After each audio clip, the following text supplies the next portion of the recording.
Namo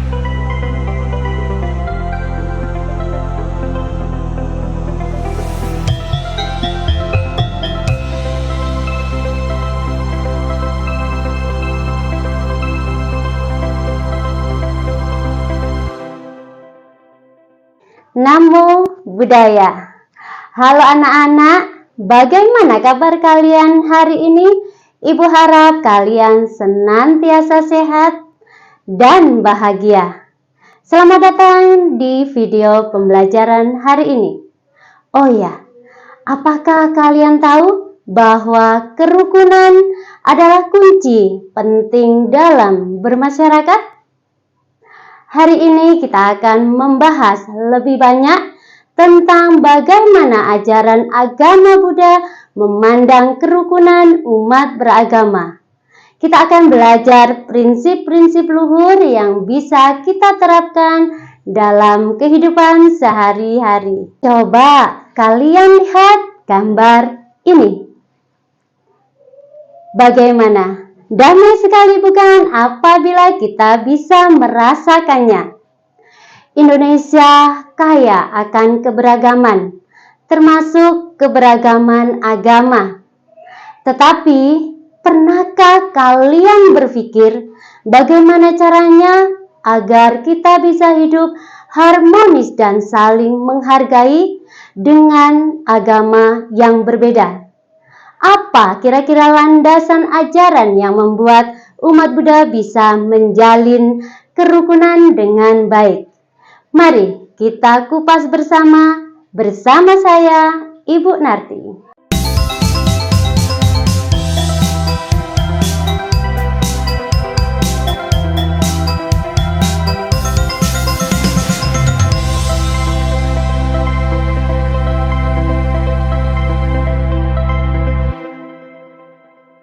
Kerukunan antar umat beragama adalah ajaran yang bersumber dari Tuhan Yang Maha Esa.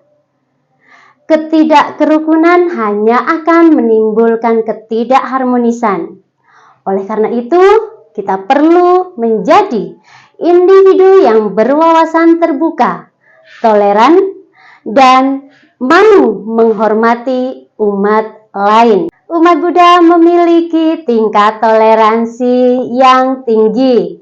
Ini berakar dari salah satu prinsip ajaran Buddha, yaitu mengembangkan dan memancarkan cinta kasih atau metta bagi semua makhluk hidup.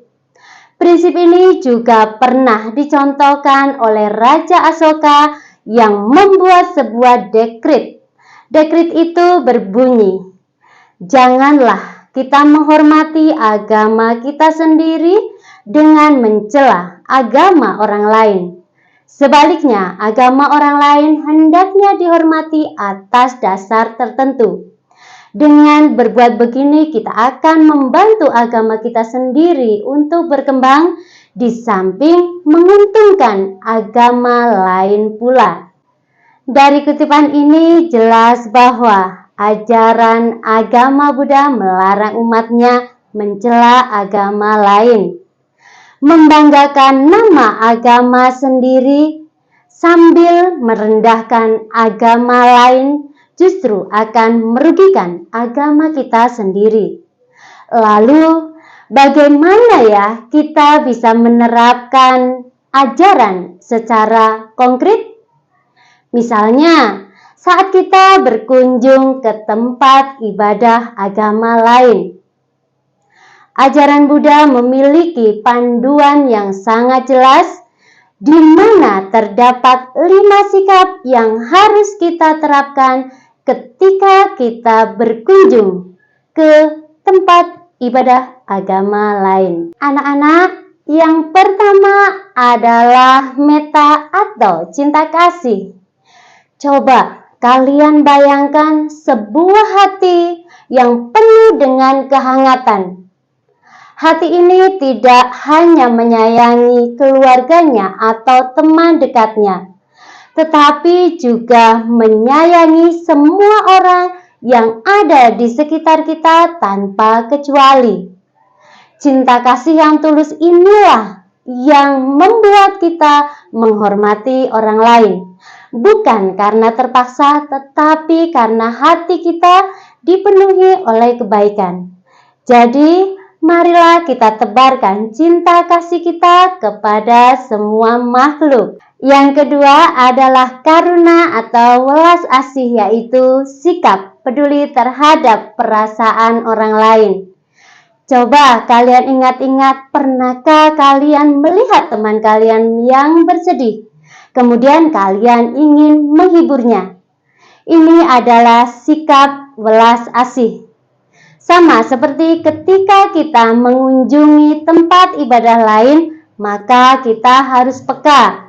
Jangan sampai apa yang kita lakukan membuat orang lain merasa tidak nyaman atau terganggu.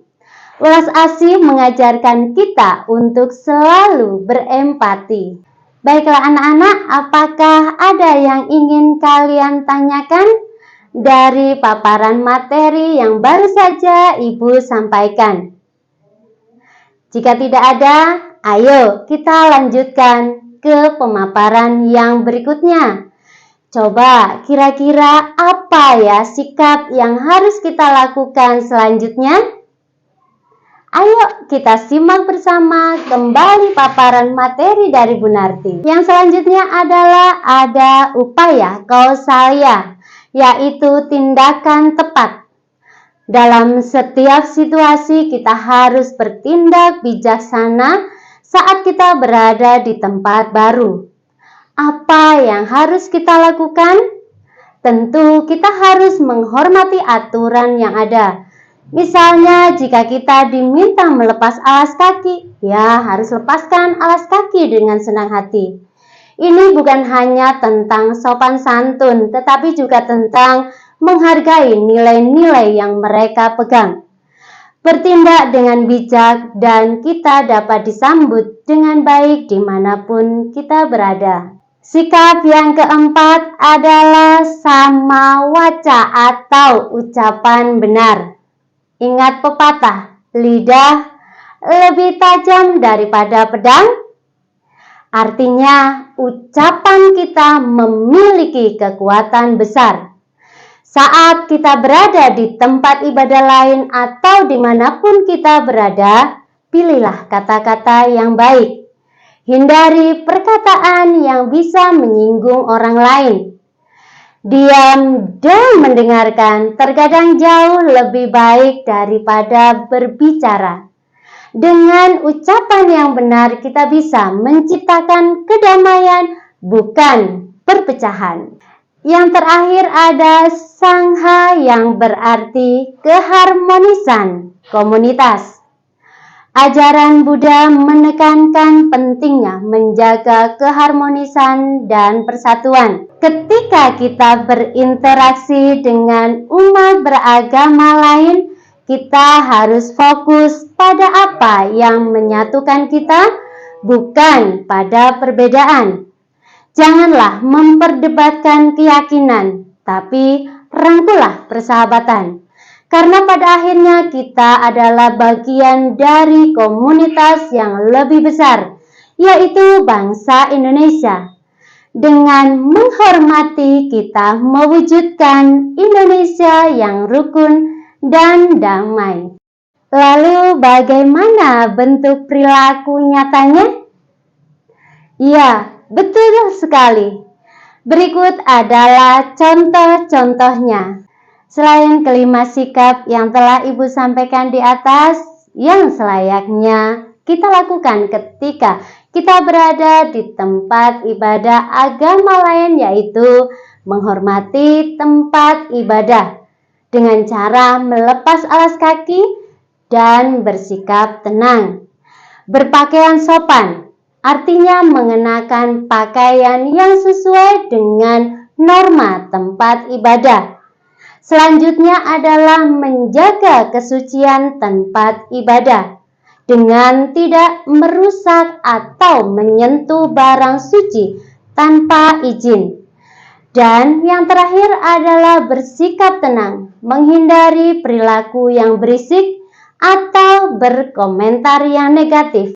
Bagaimana anak-anak? Apakah penjelasan Ibu dapat dimengerti? Jika sudah, marilah kita simpulkan pembelajaran hari ini. Dari paparan yang telah Ibu sampaikan dapat disimpulkan bahwa dalam upaya membangun toleransi dan harmoni antar umat beragama, kita perlu menghormati perbedaan keyakinan dan praktik ibadah agama orang lain. Sebagai umat Buddha, kita dapat mempelajari dan mengamalkan sikap atau perilaku yang baik ketika mengunjungi tempat ibadah atau kepercayaan agama lain, sehingga kita dapat mempererat hubungan yang baik untuk membangun kesadaran agar tercipta sikap toleransi.